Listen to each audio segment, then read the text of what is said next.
Thank you. Thank you, thank you. Wow. Great group.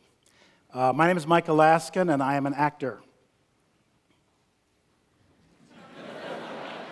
It kind of sounds like the beginning of a 12-step meeting. I apologize for that. Let's go take two. My name is Michael Laskin. I've been a professional actor since 1975. Oh, please. I've survived. It's a very, very long time ago. There have been a lot of changes in our world, in information technology, in medicine, and a lot has happened since 1975 that we can't even go into today. But I'm going to stop for just a second. You've already decided about me. You've already figured me out. You already have 2 or 3 strong descriptors about me that you could say just like that. Blink of an eye stuff. Hold on to that. We're going to get back to that in a minute. So I've been doing this for a very long time, as I said, and there we go. It's been a very, very interesting journey, to say the least. About 5 years ago, a little over 5 years ago, I had some signposts in my life to teach. I was getting offers to teach. They were saying, you know so much, you'd be a great teacher. And I would say, you must be talking about a different Michael Laskin. I don't think you're talking about me. Because not only do I not want to teach, I have a healthy disdain for acting classes entirely. But that being said, I decided if I was going to teach, I would try to do it in my own way. And the reason I have a healthy disdain for acting classes is that it's very difficult to teach this sort of thing. So acting classes that I've experienced generally have some sort of a guru, some sort of a guy or a woman who you have to please. The class then becomes about pleasing the guru and less about the growth of the artist, of the actor. They're often slavishly devoted to some methodology that I don't necessarily ascribe to, the one-size-fits-all thing. So in order to give you a little bit of background about this, in the 1930s, I'll make this very quick, there was an explosion in the New York theater called the group theater. The group theater, if you want to read about it, there's a wonderful book called The Fervent Years by Harold Clurman, but the group theater changed American acting, it changed the teaching of acting, it changed the theater, and it changed motion pictures. The people who came out of the group theater, this petri dish of creativity, which was about psychological reality and realism, were Lee Strasberg, who founded the Actors Studio, Stella Adler, Sanford Meisner, Elia Kazan, Clifford Odets, and on and on and on. And those people who went on to teach acting quite successfully, Lee Strasberg, Sanford Meisner, and Stella Adler in particular, they're up on the Mount Rushmore of acting teachers. And they deserve to be up on the Mount Rushmore of acting teachers because they did really interesting, seminal, important work. By the way, if you go to South Dakota, it's about a half mile past the regular Mount Rushmore. It's small, but it's there. You could miss it. The Mount Rushmore of acting teachers. So most people are devotees of one of those schools of thought, and I wasn't at all. I'm agnostic about that stuff. I am. I just don't think it's... So if I was going to explore teaching, and if I was going to put my name on it, which is a big thing for me, if I want to put my name on it and declare that it's mine, I had to have something original to say, and that's very difficult. Because unlike all these other things that have changed since 1975, acting training has not changed. It is exactly the same. All these wonderful, incredible ideas that these giants put forward are wonderful, incredible ideas that are 75 years old. And they're less relevant today. Acting has changed, audiences have changed, delivery systems for actors have changed. Oh, I got a text. And so if I'm going to put my name on it, I wanted to explore it completely. So I wanted to wipe the slate clean and pretend I had never seen anything like this. So I decided I was a space alien. I came down to Earth. I'd never seen an actor. I'd never seen a play. I'd never seen a movie. By the way, I was a Jewish space alien. I like being very specific in my work. So I was this Jewish space alien who had never seen any of these things. And I want to look at it and think, what is it that they're doing? He's pretending to be somebody else. That's interesting. And they seem to be enjoying it. And he seems to be enjoying it. What is it? What is it? What is the original impulse to do this? Now, many of you are parents. I'm a parent of two sons in their 20s, or you're an aunt and uncle, or you're a babysitter. You've been around the 3, 4, and 5-year-old child. The 3, 4, and 5-year-old child doesn't have to take an acting class. The 3, 4, and 5-year-old child, my oldest son used to put on a cowboy hat, and he'd have a little, like a pony on a stick, and he'd go flying around the house pretending he was a cowboy, I guess. And he was off on an adventure of his imagination, and there was no acting class involved, okay? It was just, he was cooler, smarter, funnier, braver when he had that cowboy hat on, okay? Nobody had to teach him how to do that. Now, if you take that impulse, the impulse to transform, if you take that one step further, because that's what it is. You pretend to be somebody else, and it's cool. You pretend to be a Power Ranger, or whatever it is. You take it one step further, it becomes the theater, okay? I'm not talking about musical comedy, by the way. I'm really just talking about theater. So you come to see Michael Laskin in a play, and you go, that's Michael Laskin. Wow. For about the first minute, you say that.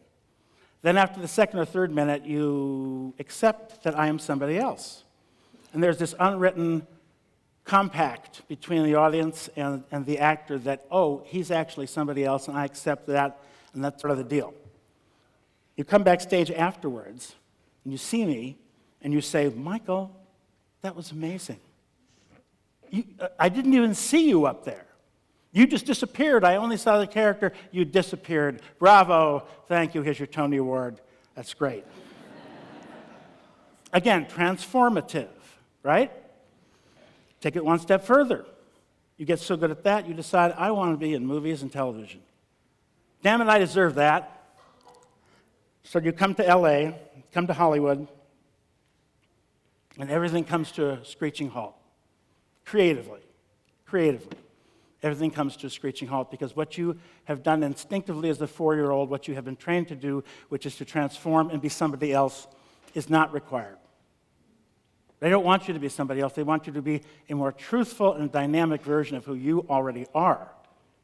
Made it up with skills. The skills are hard-earned. The skills are the things, that's the Malcolm Gladwell 10,000-hour thing. There's no shortcut. You have to do it. But if your creative life as an actor in movies and television is a blank sheet of paper with a line down the middle, you have 2 columns. On one column is all the things you know how to do, all your accumulated skills. You got an MFA from the Yale School of Drama. You worked at South Coast Repertory. You just did 2 shows at the Pittsburgh Playhouse. You studied movement. You studied dance. You do a perfect Irish accent, by the way. All those things you know how to do are on one side of the column of your creative life. On the other side,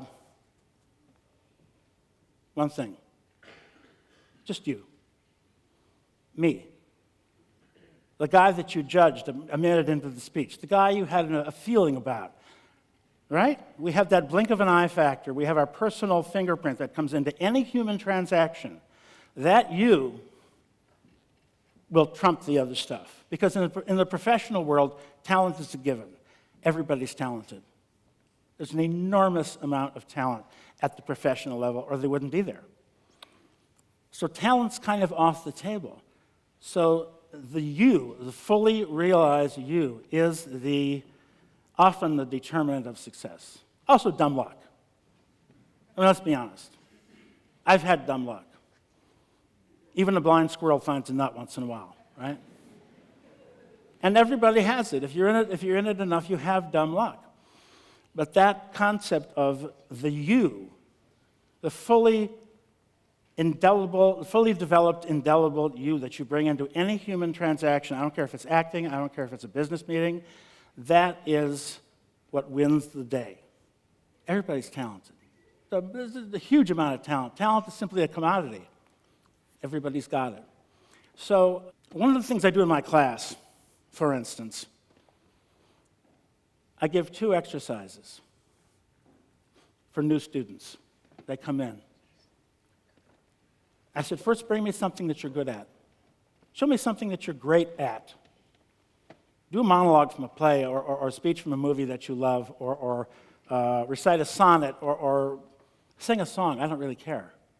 Show me what you think you're good at. If I can see your talent and I can see what you think you're good at, those are two separate things sometimes. That's great. Now I want you to write something, and actors freak out because they don't like to write. I'm an actor, I don't write. They don't like to write. I said, write something. And here's what it is. It's called This Is What I Know. I want to know what you know. I want to know who you are. I want to know what your worldview is. Okay, so you start off every sentence with, this is what I know. This is what I know. I know that traffic down here this morning coming to Orange County was not so bad. It was not bad. I know that my coffee was extra strong. I know my mouth is really dry right now. I know my brother died at 59 of cancer and I never got over that. I know. I want to know what you know. It's not therapy. I don't need to know your deepest, darkest secrets, but I need to know how you see the world. Okay, that's what I call authentic acting. It's not show business, it's human business. We evaluate people very quickly. So your skills are great, but who you are, your indelible self, is terribly important. I'll give you a perfect example. Lincoln. Daniel Day-Lewis. Most of you saw Lincoln, right? Daniel Day-Lewis is over here. Lincoln is over here. Huge journey from Daniel Day-Lewis to Lincoln. He's pretty far away from Lincoln. Hair, makeup, behavior, research, transformation. And the 4-year-old in us goes, wow, that's acting. And it is, by the way.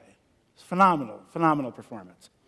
In the very same movie, you have Tommy Lee Jones as Thaddeus Stevens.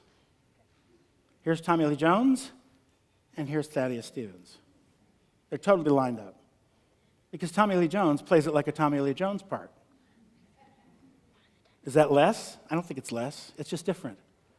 Jimmy Stewart played Jimmy Stewart for 50 years. He was an enormous star and a great actor. Katharine Hepburn, the same thing. Jack Nicholson has merged, he doesn't really work anymore, sadly, but he has merged his life and his art into one thing and fused it into an authentic thing. And that's really, at that level, that's Zen master stuff, okay? Authenticity is something of undeniable origin. I teach it in what I do.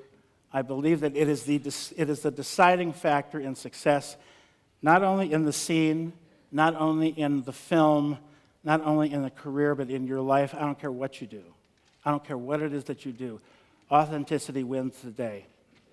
You guys have been awesome. Thank you very much.